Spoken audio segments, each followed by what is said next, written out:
The Alpha Sessions Live with Emma Joyce. Maya Wolff. our live studio guest for the afternoon. So thanks so much for coming in. Well, thanks for having me again. We're gonna play a couple of tunes. Maya makes an annual visit, I think. Exactly. That's what we've worked out. I'm aging in broccoli years. I don't think you're 50 yet. Not quite, no, but I'm only 3 now. For quite a while. There you go then. I was unfortunate enough to miss the last appearance, but I'm here now, so it's all good. Alan made a good impression. So let's talk about your recent EP called Inside Out. Oh, yes. You've gone to the other end of the spectrum. Yes, good in terms of your music until now has always been quite dancey and quite basic, hasn't it? And this goes to be quite, I want to say acoustic, quite chill. It is only acoustic. There you go. It's only piano. What made you go that way? Well, I've always played piano. Okay. I've played since I was 4 years old. Very, very badly back then. I hope the EP has progressed since the 4-year-old me has played piano. Over the years, I've uploaded the odd kind of improv piece, and I always had a fairly good response to them. Yeah. So I thought, why not just make like a 5-track EP? And just kind of recorded it from like in the space of maybe 6 months, and then it was another 6 months to get it mixed and mastered and then get everything out for the release. And were they tracks that you had already had in your back catalogue, or were they written especially for the EP? I think one, which was the Resistance one, that I put on SoundCloud before, and that had really good response. So I decided to put that on. And the others, they just came at moments of inspiration in time. So it's not something I sit there and be like, oh, I'm going to write a song, I'm going to play the piano, and I'm going to record this. It usually starts with me just having fun on the piano, coming up with a theme or a certain mood I'm in, and then just plug the mic in and just play it. And that's it. Like, if I'd have to play them back now, I'd have to actually learn them. Oh, really? Because it's literally just what's in my head and coming into my fingers and out into the piano. But do you not write it down? No. Logic does it for me. It's kind of like instrumental improv. It literally is that. Instrumental improv. That's quite cool. To sit down and play. And I mean, I do some editing, obviously. Yeah. You've got to make it sound good and take some of the bad notes out, maybe. You might want to speed it up or slow down, that kind of thing. That all can be done in the after production. But the idea and the play-in usually just gets done. Cool. In one go. And do you have a preference? I know that, like I said, you've gone from like one end of the spectrum to the other. Do you prefer doing the chilled piano-y stuff, or do you prefer doing the more dancey stuff? To perform, I definitely prefer to do the more dancey stuff. Okay. I like to get involved with the performance. Yeah. I don't enjoy just, I don't know, sitting there. Yeah, fair enough. I've done acoustic gigs where I also sing. I've never actually done one where I just improvise that. Yeah. That would be a whole other thing. Would you do I'm that? not sure. I would with the right audience. I'm not sure who would hire me to do that, just to sit there and, I don't know, let my emotions out in front of people. I can think of plenty of people. It sounds great. Maybe that would be a good experiment to see how people would react. I'd have to be in a certain kind of mood, I think, to actually sit there and just listen to me play. It's something I love doing personally, and it's nice to share it in the form of an EP or a track online with the world. Cool. And were you, obviously, it being such a change, naturally you would have been a bit nervous? Not really, because it comes really natural to me, and because it's not my main thing, I'm not actually too bothered how successful it is. If it has like lots and lots of plays, or if there's a bunch of people that really enjoyed it. I've made like just 50 hard copies, just a really, really small press, and everyone that like bought one, I got such nice feedback. So I feel like it's one of those where even if just like a bunch of people just really enjoy that, then I'm happy, because it's just sharing Inside Out. That's what it's all about with the EP and the piano stuff. Awesome. We're going to play a first one of your tracks now. We're going to go back to the slightly older stuff. We're not going to play a piano instrumental. We're going to hear Maya's voice, which is going to be great. What's this called then? This one is called Our Future. It's not been out yet. I'm hoping this is still going to be released. Amazing. I've lost touch with the producer a little bit over the last few months. Oh no. But yeah, we've got together over Christmas. He's in Germany. We don't live very far from each other, we realised, and just go in the studio, and it was done within a couple of days. Great. So yeah, let's see what you think. Cool.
That was our feature, is that correct? It is. Yes, that was produced by Looney B, my lovely German friend in Germany.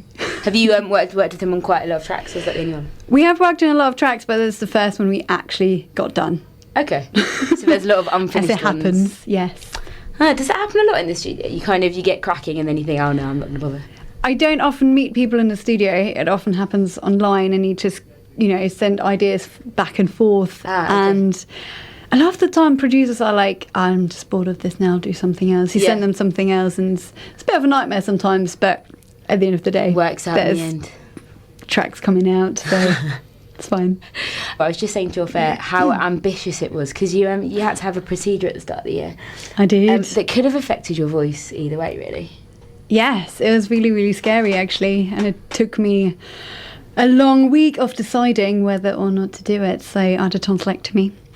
Shout out to all the people that are lying there. Maybe what do you call people that have no tonsils? Is there a word for that? Tonsilless? I don't know. Fair enough. That's a good one. I'll give you that. No idea what you'd call them. Yeah, that was really scary. I've never been to hospital either, apart from in the studio here. Not for a procedure, being ill or anything. So that alone was scary, but being under anaesthetics was scary. And the prospect of not knowing how it's going to affect my voice was, not an easy decision to make. I did have, I made sure that the anaesthetics, I didn't have the tube going through the vocal cords. That's really important. If you're a singer, don't do that. Yeah. Is that a thing? Can you make sure that doesn't happen? Can they still do it? You can rest it on top of your larynx. Okay. So I feel like I'm learning biology as we speak. There's a slight risk still of your voice changing, but the surgeon talked me through it just before, and then the anaesthetics knocked me out. So there's still slight risk with that. But if it goes through the vocal cords, you can scratch your vocal cords, and I did not want that to happen. And I had a bit of a nightmare just before the procedure because doctors didn't listen to me, and they were going to put the tube down my throat. And I'm glad I double checked, because otherwise they would have done that, and I didn't give them consent for it. And then last minute they had to change the anaesthetics. Oh wow. My voice did change after, and it was quite an unnerving time for me, being a singer and that being my career. I was misdiagnosed with vocal nodules because I struggled, just speaking for a couple of minutes. My voice got so hoarse that it really hurt for a good month or so. So they thought I had nodules. They looked down with the camera. Nodules mean that you can't sing again, right? Or you can sing. It's basically little nodules on your cords, so it means your vocal folds don't properly go together. And because my voice was quite breathy, that's what they thought. And when they looked down with a not so good camera, they saw some saliva on my vocal cords and thought there was nodules. How can you make that mistake? I don't understand. Never mind. No, that wasn't a great experience. I asked for the proper screen to be seen. Yeah. And did you get to watch it on DVD? I haven't got a recording of it, but yeah, I would have asked for one. I should, shouldn't I? Wow. So yeah, they found out it's not, so that's really good. But luckily, I found a really good vocal coach that coached me through all of it. Yeah. That was essential. So if you're having a tonsillectomy and you're a singer, make sure you've got someone that has got some experience with that kind of thing that can get you out the other end. Yeah, because it can be really scary. Of course, this is an orthopaedic hospital, so the chances of you having a tonsillectomy here are probably quite slim. However, that's very good advice all the same.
So we're obviously coming to the end of the summer. You've done lots of gigs and festivals and stuff. A few. Just a few. Have you got any highlights? Any highlights? Let's see. It's great to be booked to play in Germany on home ground. Yeah. That was great at GCB. Is it weird going back home to play? To play? To pay. They paid me, luckily. Kind of. Yeah. It was. I had my family there, so that was a new experience. They don't usually get to see me play out live. It's weird doing like the talking in between in German, the like, come on, let's see you dancing, the kind of thing, you know, who I am. I'm like, oh, my name's not Maya Wolff. All of a sudden it's Maya Wolff. So that's kind of weird. But other than that, it's the same thing. The crowd is the same. The scene is kind of the same. So that's nice. You get the same feel, which is great. What's the music scene like in Germany? Oh, that's a good question, isn't it? I think it's a lot more similar to the English music scene nowadays than it used to be. It's a long conversation, I think, to have how it is. But to be honest, I haven't lived there for 12 years, so I'm probably not actually the best person to ask. I'll find another German then. Exactly. Find one that's more recently moved. But they're releasing some really, really great electronic artists right now. So that's all I can say. Good. Producer Alan and I were talking about this the other day. You've got a ridiculous Twitter following. Oh, yes. In terms of numbers. I think I saw something like nearly 50,000. Nearly, like 49 something. Something like that. How on earth did you manage that? I invest a lot of time into Twitter. I think he asked me the same question last time, actually. Oh, really? I was flabbergasted. I was like, what? It's just been, I don't know, not constantly, but investing a lot of time in putting things into your feed, linking it to your other accounts, finding interesting people to follow. Because you do really well. I mean, now in the music industry, I think it's really important to, or you kind of have to, self-promote yourself. Yeah. And obviously Twitter's a big part of that. Mm-hmm. If there are any budding artists that are looking for tips, what would you say? Because I'd say you're a pretty big expert if you had 50,000 followers. Wow, I can talk a lot about Twitter and managing your account. I think that might be quite a boring conversation. How would you promote yourself if you're a new artist? What top tip would you give them? Keep on top of your social media and that's a big thing. Put good quality stuff out there and interact with the people that like what you do. I always make a note who interacts with me, so I think that's quite a good thing to do, knowing the people that say that they like your music and keeping in touch with them.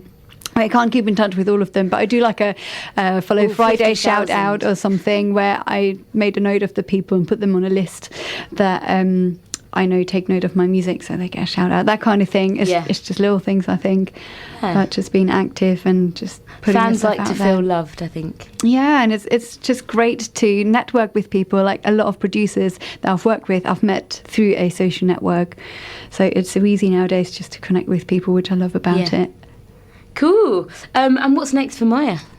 What is next? That is a really good question, because I played my last festival yesterday. I had the piano EP out. I had like a couple of releases out since I last saw you. Yeah.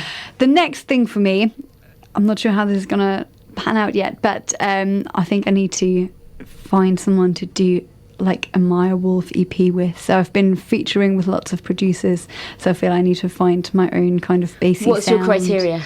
My criteria is that they're good at producing and innovative and up for like trying new sounds, but are just good producers and know how to work with vocals. So if anyone's listening that's a good producer, get in touch with Maya. So that'll be the next thing, I think, to try and get my own EP out.